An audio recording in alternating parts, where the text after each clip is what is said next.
예수님께서는 당신을 모른다고 부인하고 저점을 명시한 베드로라 할지라도 결코 버리지 않으셨습니다. 오히 회개의 기회를 만들어 주시고 그의 믿음과 사명을 회복시킨 줄로 믿기를 바랍니다.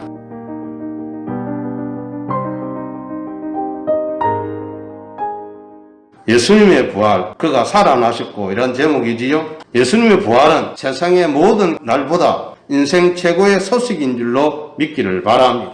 예수님의 십자가 죽음 이후에 그를 따르던 제자들과 모든 사람들에게는 가장 암담하고 비참한 안식일이었습니다. 눈앞이 캄캄했을 거예요. 희망이 사라져버렸잖아요.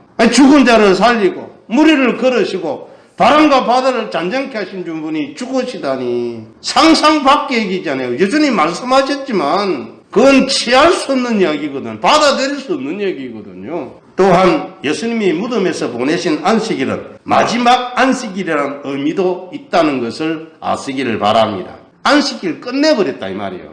지금 안식일 가지고 편론하면 안 돼요.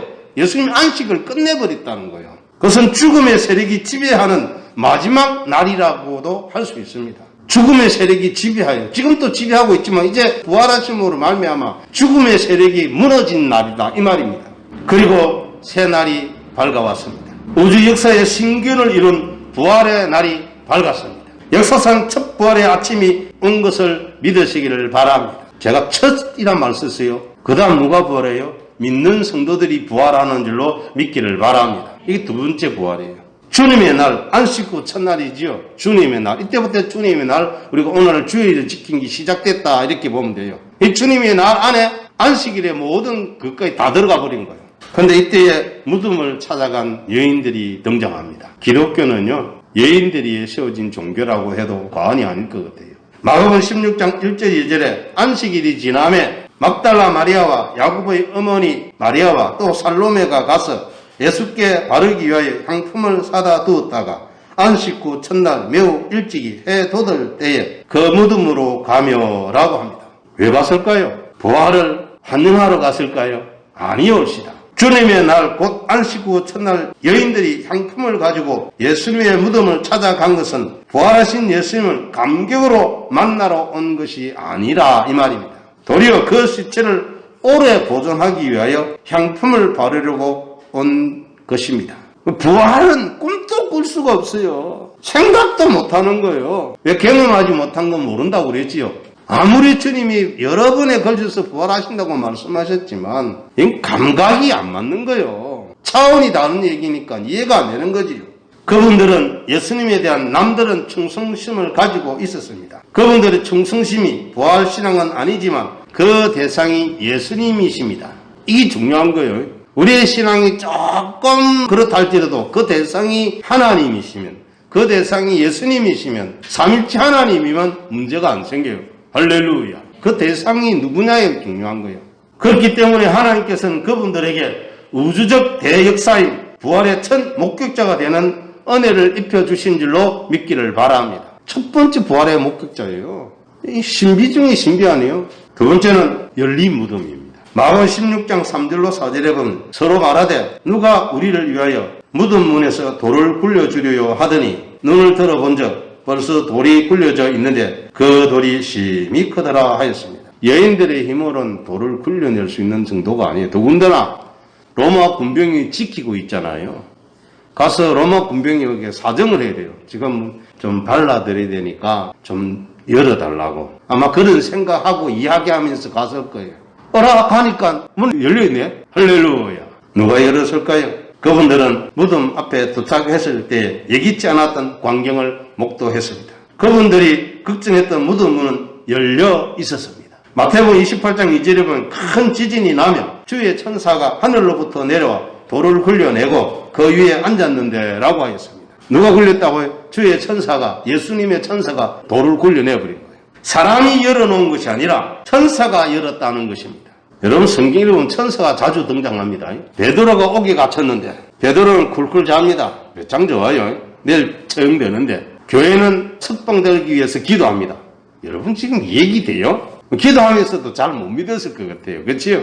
예전에 한 번 보니까 어떤 분이 농사 짓는데 비가 와야 되는 일이 생겼던가 봐요. 그래서 목사님이 우리 같이 모여서 비 오기 위해서 기도하자고 다 모여오는데 어떤 소녀가 우산을 들고 오더랍니다. 얘야 왜 우산 가져오냐 라고 말하니 우리 기도하잖아요. 그럼 비 올 거 아니에요. 그럼 우산 써야지요. 다 웃더랍니다. 기도로 모여도 목사님이 오라니까 온 거지. 그치요? 우산은 준비 안 해왔어요. 근데 꼬마 아이가 우산을 가져온 거예요. 그래서 기도하는데 비가 진짜 와버렸어요. 그 모였던 수많은 군중의 믿음으로 비가 온 게 아니고 그 소녀의 믿음으로 비가 온 거예요. 할렐루야. 우리 이런 믿음 달라고 기도해야 되지 않겠습니까? 이런 믿음 달라고 기도하는 여러분 되기를 바랍니다. 되는 것만 뭐 기도한다. 그건 말이 안 되는 거잖아요. 되는 거 기도 안 해도 다 되는데. 아니 너무 이자 나오는 거 그거 기도 안 해도 되잖아요.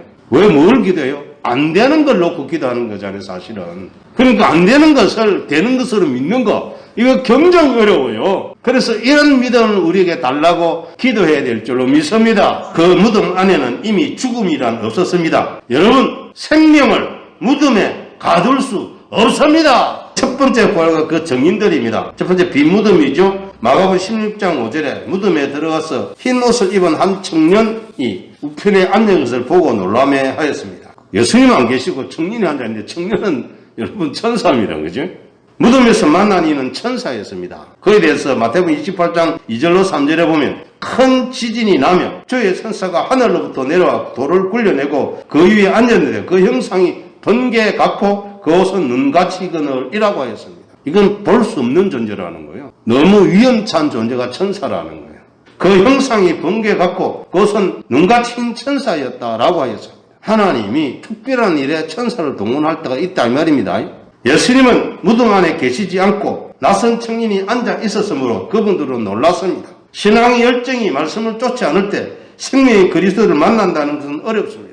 여러분 신앙 열정이 말씀을 따라가야 될 줄을 믿으시길 바랍니다. 여러분 생각 따라가지 마세요. 여러분 마음 따라가지 마시고 말씀이 뭐라고 하셨는가를 따라가기를 바랍니다. 그럼에도 불구하고 빈 무덤은 부활의 진리에 대한 첫 증인으로 여인들을 부활의 신앙으로 인도한 줄로 믿습니다. 두 번째 천사입니다. 마가복음 16장 6절이죠. 청년이 이르되 놀라지 말라 너희가 십자가에 못 박히신 나사렛 예수를 찾는구나. 그가 살아나셨고 여기 계시지 아니하니라. 보라 그를 두었던 곳이니라고 하였습니다. 그가 살아나셨고 이게 중요한 얘기예요. 부활은 그가 살아난 거예요. 그가 누구예요? 예수님이 살아나셨고 죽은 예수님이 살아난 거예요. 이걸 믿는 게 부활신앙인 줄로 믿기를 바랍니다. 그분들이 예수님의 부활에 대한 첫 소식에 접한 것은 천사의 증언에 의한 것이었습니다. 예수님께서 부활하시고 천사는 이를 증언하고 그분들은 듣고 나서 놀라고 무서워하였습니다. 기쁨이 먼저 온 거 아니에요. 놀란 거예요. 놀란 거예요. 이게 무슨 말이지? 도저히 믿을 수가 없는 얘기 일어난 거예요. 그래서 제자들에게 말해도 제자들도 못 믿었어요. 세 번째 부활의 의미입니다. 마가복음 16장 6절에 청년이 이르되 놀라지 말라 너희가 십자가에 못 박히신 나사렛 예수를 찾는구나. 그가 살아나셨고 여기 계시지 아니하니라 라고 했지 않습니까? 보라 그를 두었던 곳이라고 합니다. 예수님께서 무덤에 계시지 아니한다는 말은 생명이 죽음 안에 머물러 있을 수 없다는 것입니다. 생명이 무덤에 머물러 있을 수 없는 거예요. 생명이 무덤에 어떻게 있습니까? 없지요. 예수님의 부활은 죄와 죽음에 대한 생명 대신 하나님의 말씀의 이김인 줄로 믿기를 바랍니다. 부활은 인간의 영혼뿐만 아니라 육체까지도 구원하시는 전인 구원인 줄로 믿기를 바랍니다. 영혼만 구하는 육신도 구원하는 거예요. 사실 이건요 전인격적인 전우주적인 구원입니다. 이 날은 생명이신 예수님의 영광의 나라로 우리가 옮겨진 것인 줄로 믿기를 바랍니다. 다시 한 번 말씀드릴게요. 이 날은 생명이신 예수님의 영광의 나라로 우리가 옮겨진 날이다 이 말입니다. 생명이 왕노릇하기 시작한 날입니다. 부활의 아침은 새 역사와 새 생명의 아침이라는 것을 믿으시기를 바랍니다. 성도들이 찾아야 하는 그리스도는 죽어있는 그리스도가 아닙니다. 도리어 부활하신 그리스도입니다. 부활은 성경의 정점입니다. 성경이 보여주는 건 부활이에요. 예수님 부활을 보여주는 거예요. 예수님이 우리 위해서 죽으셨습니다. 그런데 부활하지 않았다라면 아무런 의미가 없는 거예요. 그렇지 않습니까? 무슨 의미가 있습니까? 부활하셨기 때문에 우리의 구준줄로 믿으시길 바랍니다. 세상에 수많은 현인들이 있지만 그들은 자기의 죄도 자기가들이 처리를 못해요. 종교 창시자들이 얼마나 많습니까? 그러나 그 어떤 누구도 인간의 죄를 어떻게 할 수가 없어요. 근데 예수님은 죽으셨다가 우리 인간의 죄과 함께 십자가에서 죽으셨다가 무덤에 들어가셔서 죄는 무덤에 두고 당신은 부활하신 줄로 믿으시기를 바랍니다.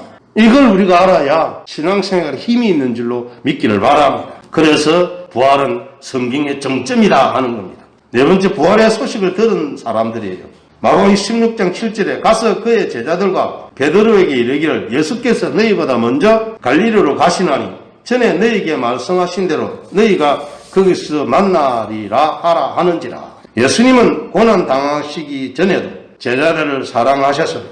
믿습니까? 고난 당하기 전에는 사랑 안 하시다가 고난 당하신 후에 사랑한 게 아니고 고난 당하시기 전에도 요한복음 13장 1절에 자기 제자들을 사랑하시되 끝까지 사랑하신다 하신 줄로 믿기를 바랍니다. 십자가의 고난과 부활하신 후에도 당신의 제자들을 먼저 생각하셨습니다.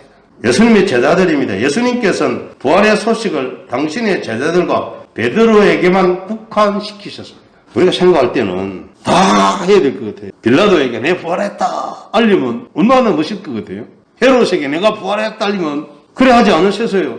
예수님의 제자들에게만 알리셨어요. 도대체 왜 그럴까요? 부활은 오직 예수님을 구주로 영접하고 믿음과 순종함으로 따르는 그분의 제자된 자들과 베드로만이 알게 하는 것입니다. 여러분, 부활의 신앙을 힘입어 우리는 약함에서 강함이 됩시다. 슬픔에서 기쁨이 됩시다. 허무함에서 희망으로 변화된 능력을 얻게 된 것을 믿으시기를 바랍니다. 부활의 정의는 제자들이 해야 하는 것입니다. 예수님은 부활을 당신의 제자들과 베드로를 통하여 많은 사람들에게 전파되기를 원하십니다.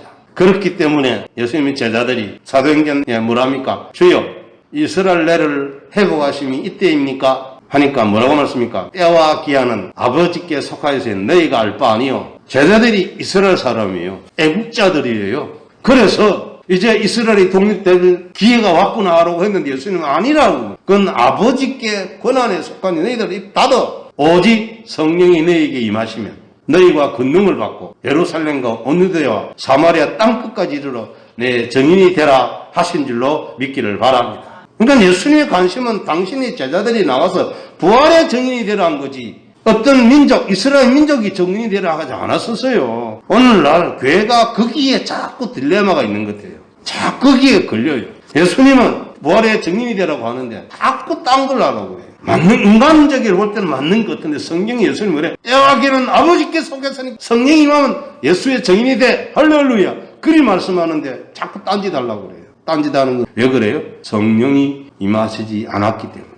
그분들은 내 얘기 되려면 무슨 소리입니까? 하겠지만 결과를 보면 그렇다 이 말입니다. 성도와 목사와 성도는 예수님의 증인인 줄로 믿으시기를 바랍니다. 다른 의 증인 아니에요. 예수님의 부활을 당신의 제자들과 베드로를 통하여 많은 사람들에게 전파되기를 원하셨다 이 말입니다. 두 번째, 베드로의 이름이 들어 있습니다. 천사는 특별히 베드로를 지칭했습니다. 딱 집어서 말한 거지, 그죠? 제자들과 베드로. 베드로는 자신의 이름이 예수님의 천사를 통해서 언급된 사실에 큰 감동을 받았습니다. 베드로가 아니니까 이해가 안 되지요. 베드로는 누구 어떤 사람이에요? 이것이 바로 낙심한 성도를 위로하시는 예수님을 보여주신 줄로 믿기를 바랍니다. 낙심했잖아요, 베드로는. 부활의 소식은 성도에게 감격을 줍니다. 하나 초란 갈릴리 어부의 이름을 하늘의 천사가 알고 있습니다. 예수님께서 우리에게 부여하신 성도라는 거룩한 이름은 십자가를 마지막으로 사라져버리는 명칭이 결단코 아닙니다. 여러분들은 부활하신 예수님과 함께 하늘나라의 생명의 전당에 영원히 간직될 줄로 믿으시기를 바랍니다. 두 번째, 희망을 줍니다. 베드로가 저주하며 맹세하되 나는 너희가 말하는 이 사람을 알지 못하노라 하니, 베드로는 자기가 자기를 저주하면서 맹세하고 너희가 말하는 이 사람을 내가 알지 못한다. 베드로는 사람들 앞에서 예수님을 결코 알지 못한다고 저주하고, 저주는 유대인 특유의 자기에게 벌을 내려도 좋다는 맹세를 말합니다. 다른 사람 저주하는 거 아니에요. 자기가 자기에 저주하는 거예요. 그리고 부인했습니다. 예수님께서는 그러나 책임을 추궁하지 않았습니다. 베드로가 봐봐, 땡콩한테 맞아. 그래 안 했습니다. 요한복음 21장이 잘 나와요. 그게 위로하고 사명을 주셨어요. 할렐루야. 그러므로 우리는 희망이 있습니다. 예수님께서는 당신을 모른다고 부인하고 저주하며 명시한 베드로라 할지라도 결코 버리지 않으셨습니다. 오리 회개의 기회를 만들어주시고 그의 믿음과 사명을 회복시킨 줄로 믿기를 바랍니다. 메시지의 내용이지요. 부활하신 예수님께서는 제자들보다 먼저 갈릴리로 가서 계셨습니다. 마가복음 16장 7절에 예수님께서 너희보다 먼저 갈릴리로 가시나니라고 했습니다. 예수님과 함께 예루살렘에 온 제자들은 순수했습니다. 하지만 예수님의 고난 사건을 겪은 제자들은 누구에게나 자랑해도 되는 믿음이 무너지고 말았습니다. 자랑할 만한 믿음인데 무너져 버렸어요. 믿음은 자랑해야 되는데 이 자랑할 만한 믿음이 무너져 버렸어요. 예수님의 고난 사건을 겪은 제자들은 이를 괴로워하였습니다. 두려움과 수치심이 마음을 지배하였습니다. 그들은 결코 갈릴리로 돌아갈 수 없었습니다. 어떻게 돌아가요? 못 돌아가요. 사람의 생각으로는. 그럼에도 불구하고 부활하신 목자이신 예수님께서는 시편 23장 3절로 5절에 보니까 내 영혼을 소생시키시고 자기 이름을 위하여 의의 길로 인도하시는도다. 내가 사망의 음침한 골짜기로 다닐지라도 해를 두려워하지 않을 것은 주께서 나와 함께 하십니다. 주의 지팡이와 막대기가 나를 안위하시나이다. 주께서 내 원수의 목전에서 내게 상을 차려주시고 기름을 내 머리에 부으셨으니 내 잔이 넘치나이다. 제자들이 이런 마음인 줄로 믿습니다. 아니 버림받아도 할 말 없는 제자들을 당신의 사도로 그대로 세우시고 사명을 주셨으니까 기름 머리를 부은 거 아니에요? 원수의 목전에서 상을 차려주신 거 아니에요? 상 차려주신 장면 뭐지요? 얘들아 여기 와서 잡아먹어라. 고기를 구고 떡 구워 나서 예수님이 원수의 목전에서 상을 차려주신 거예요. 그분이 예수님이신 줄로 믿기를 바랍니다. 예수님께서 제자들을 결코 괴롭고 수치스러운 마음 그대로 남겨두지 않았습니다. 예수님이 오늘날 그걸 치유라고 그러던데요. 그들의 딜레마를, 그런 괴로움을 어루만져서 다 치료해버린 거예요. 믿으시길 바랍니다. 치료하신 거예요. 치료. 갈릴리에서 만나실 것을 약속해 주셨지 않습니까? 마가복음 14장 28절 그러나 내가 살아난 후에 너희보다 먼저 갈릴리로 가리라 하였습니다. 마가복음 16장 7절에 전에 너희에게 말씀하신 대로 라고 하셨습니다. 예수님께서는 고난당하시기 전부터 제자들에게 부활하신 후 갈릴리에서 만날 것을 말씀해 주셨습니다. 우리는 끊임없이 공격하는 사탄의 세력을 물리치려면 부활하신 예수님을 힘입어야 하는 줄로 믿기를 바랍니다. 그리고 예수님께서 주신 말씀을 늘 묵상하며 바라보아야 합니다. 세 번째, 부활하신 예수님을 만나는 곳입니다. 마가복음 16장 7절에 가서 그의 제자들과 베드로에게 이르기를 예수께서 너희보다 먼저 갈릴리로 가시나니 전에 너희에게 말씀하신 대로 너희가 거기서 만나리라 하라 하는지라 라고 하지 않았습니까? 갈릴리는 부활하신 예수님을 만나는 곳입니다. 갈릴리는 주님 만나는 장소라는 겁니다. 그곳은 제자들의 수치심과 괴로움이 예수님 안에서 위로를 받는 곳입니다. 거룩하신 하나님 품 안에서 영원한 쉼을 얻는 곳입니다. 갈릴리는 사랑하는 성도들이 예수를 만나 그와 함께 신비로운 교제를 나눈 아름다운 곳인 줄로 믿기를 바랍니다. 이 갈릴리가 오늘은 교회가 되는 줄로 믿기를 바랍니다. 교회에서 성도들이 먼저 예수님과 만나야 합니다.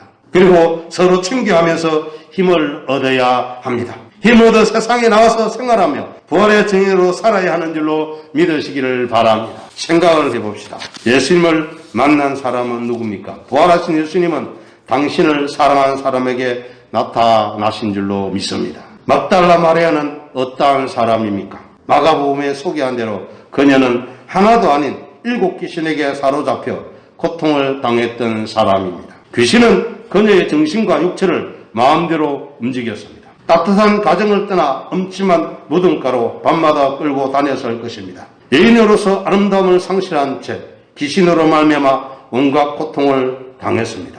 또한 7 귀신의 힘에 압도당해서 그녀의 영혼은 밤낮 지옥과 같은 어둠 속에서 울부짖을 수밖에 없었습니다. 그래요 희망도 없는 그 영혼은 혼돈 그 자체이며 저주받은 사람이었습니다. 예수님께서 이러한 그녀에게서 귀신을 쫓아내 주심으로 새 사람을 만들어 주셨습니다. 그러므로 예수님께서 십자가에서 고통받으실 때도 무덤에 장사되어 죽음으로 변했을 때도 예수님을 향한 그녀의 사랑은 변치 않고 더해만 갔습니다. 그래야 드디어는 아무도 찾아가지 않는 새벽에 예수님의 무덤을 찾아갔던 것입니다. 예수님을 향한 감격에 넘치는 사랑으로 말미암아 그녀는 아담 이래 최대의 사건 부활을 처음 목격하는 은총을 입었던 것입니다. 예수님께서는 자기를 사랑하는 자에게 모습을 나타내십니다. 그를 간절히 찾고 사랑하는 자에게 그는 자신의 영광스러운 모습을 드러내시는 줄로 믿기를 바랍니다. 두 번째, 예수님을 향한 열정 있는 자에게 부활의 예수님께서 나타나셨습니다. 막달라 마리아는 예수님을 통해 귀신의 손아귀에서 벗어난 이후부터 열심히 예수님을 섬겼습니다. 예수님께서 십자가에서 고통을 당할 때 제자들은 겁이 나서 다 도망가 버렸습니다. 하지만 마리아는 예수님께서 십자가 고난과 죽으심을 처음부터 끝까지 지켜보았습니다. 무덤에 장사되었을 때 제자들은 어디론가 떠져 고통 중에 울고만 있었습니다. 하지만 마리아는 이른 새벽 예수님 무덤을 찾아가는 열정을 보였습니다. 부활하신 예수님은 이 열정을 외면하지 않으시고 맨 처음 그에게 나타나셔서 위로해 주신 줄로 믿기를 바랍니다. 예레미야 29장 13절입니다. 너희가 전심으로 나를 찾고 찾으면 나를 만나리라 하신 말씀을 굳게 믿으시기를 주의 이름으로 축원합니다. 기도합니다.